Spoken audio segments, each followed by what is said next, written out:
Hello? Hello? Is this thing on? Is this thing working? Can you hear me? Oh, good. It's finally working. This pre-war tech just doesn't want to work half the time.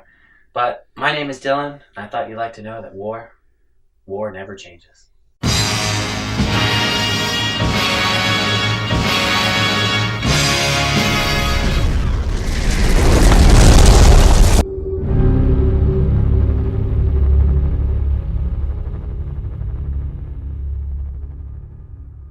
War may never change, but Fallout certainly has.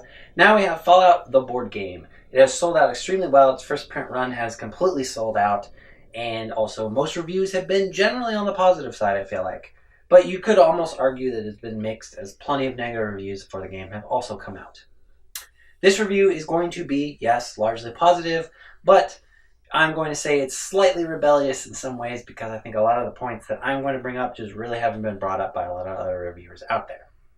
You rebel scum. First of all, one of the things that people typically compare this board game to is Runebound, another FFG adventure-style game. And while, yes, a lot of things are relatively similar there, you do have a shared quest, etc., I do think this game actually compares slightly better with Witcher the Adventure board game. Now, the reason I say that is because the Witcher Adventure board game is another video game turned into a board game. It's also from Fantasy Flight, so at least I feel like similar themes and sort of concepts kind of go between the two. Now, generally, I really did like the Witcher Adventure board game for what it was. I thought it did translated the video game relatively well, but it did have some awkwardness and a lot of sort of things that didn't quite work as well as they could have, which I understood why some people didn't like it for that reason. And in general, I see Fallout in kind of the same light. It's a pretty good game. It translates very well from the video game, but there are a lot of awkward bits and things that don't quite work the way you would want or the way you think they should. So how does Fallout the board game work? Well, essentially you and up to about 3 friends are going to be exploring the wastelands of Fallout 3 and 4, and of course their corresponding DLC. Through the course of your time in the wasteland, you will be completing quests, fighting monsters using a VAT die system, leveling up, collecting perks, and just generally doing a lot of Fallout type things. In fact, all of these gameplay systems translate from the actual Fallout video game very, very well. In fact, I have a highlight reel to show you everything.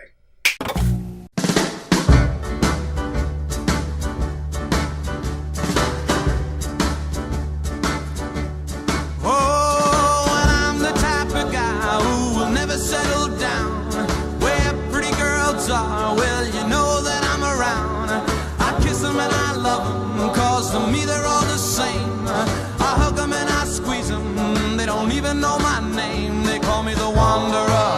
Yeah, the Wanderer. I roam around. Oh, well, there's Flo on my left arm and there's Mary on my right. And Janie is the girl, well, that I'll be with tonight. And when she asks me which one I love the best, I tear open my shirt and I show her Rosie on my chest, 'cause I'm a wanderer. Yeah, a wanderer.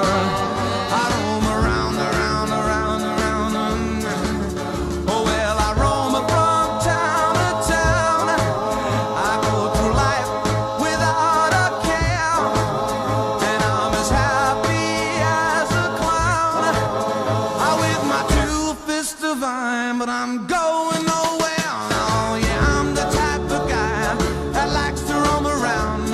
I'm never in one place. I roam from town to town, and when I find myself falling for some girl, yeah, I hop right in that car of mine. I drive around the world. Yeah, I'm a wanderer. Yeah, a wanderer. I roam around.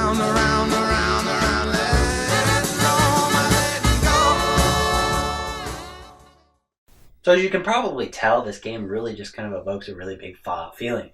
If you like the video games, you're probably going to really like this game for the most part. It's a really good Fallout board game. And why is that? It's because, the tiles, the artwork, the various characters you can play, all of it resonates with the theme of Fallout. Now, it's really great that Fallout the board game actually manages to have gameplay that lends itself to the theme of Fallout. You have 2 modes of gameplay, essentially. You have a solo mode and a multiplayer mode. Now, the goals between both modes are exactly the same, but the experience is going to feel a little different because of the way the scoring system works. So if you really loved Fallout, honestly, Fallout the board game solo mode is basically an analog version of Fallout. There's really not a lot of difference. You're going to explore the wasteland. You're going to collect equipment, companion, caps, perks. You're going to level up using this sort of special system where every time you level up, you gain a letter, or potentially if you gain the same letter, you can get a perk associated with that letter. This solo mode, honestly, is pretty darn good. I really can't complain too much about it, and most of the complaints I do have about it essentially correspond to the other mode as well. There are some quest cards, basically encounter cards, that I would probably change slightly. I don't particularly like the vault encounters. I think they're kind of shallow and not very satisfying as they could be, but most of the other ones are pretty good. Now, I do kind of wish some of the quest and encounter cards were a little bit more on the crazy side, but I can kind of concede that point because you can really only fit so much text on these cards, and there's a lot of text already. So to get what I would really want out of these quest cards, it would probably take a lot more text, a little bit more complicated of a system, and I don't think that's really necessary. As for the multiplayer mode is a little bit divisive. A lot of people don't really like it, and that's largely because of the scoring system.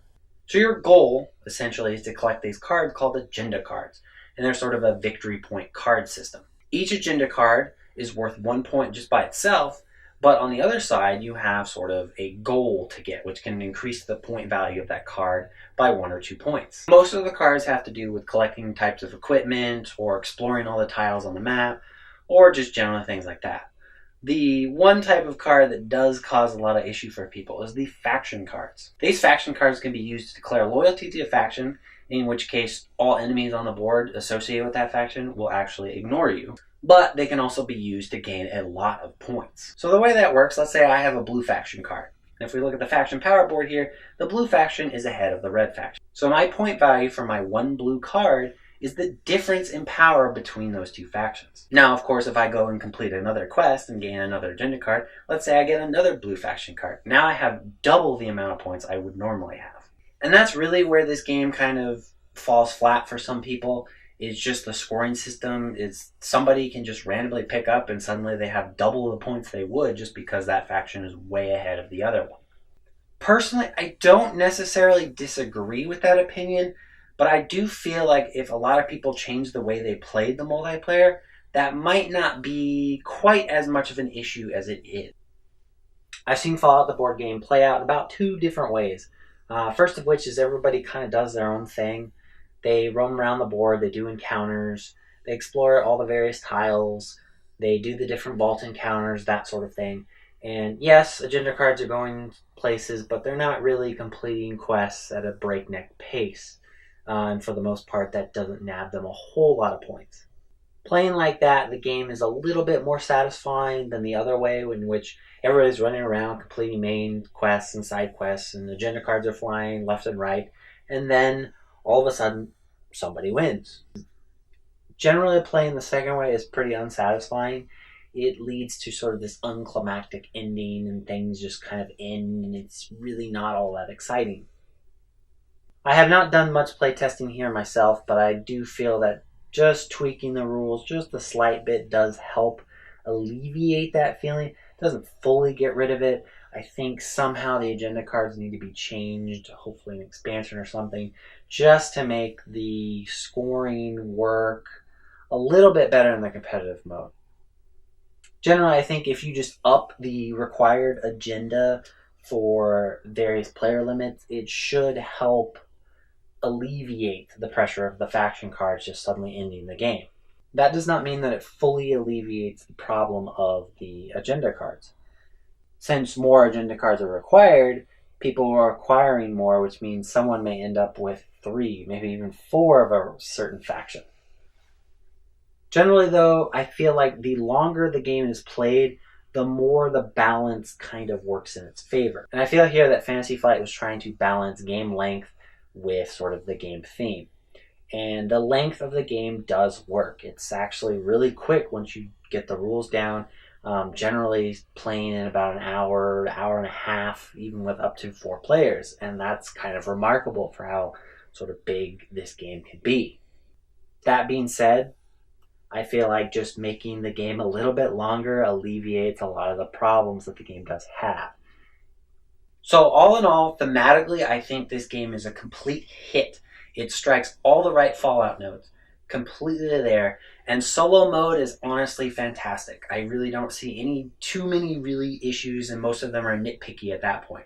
The multiplayer mode, and if you decide that you want this game for, more than one person, that's where this is going to be kind of up in the air. Yeah, I think it works personally, and I think it does feel kind of Fallout-y still, and then you just have to have that sort of competitive cutthroatness and steal other people's quests that they've been working on and things like that.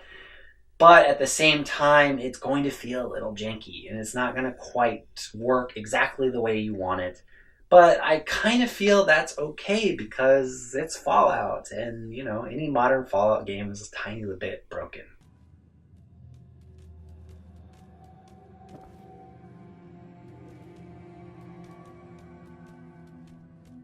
That does it for this review. I hope you liked it. If you did, remember to like, subscribe, leave a comment below. Follow me on Instagram, Twitter, and Facebook, and I'll catch you next game night. Bye.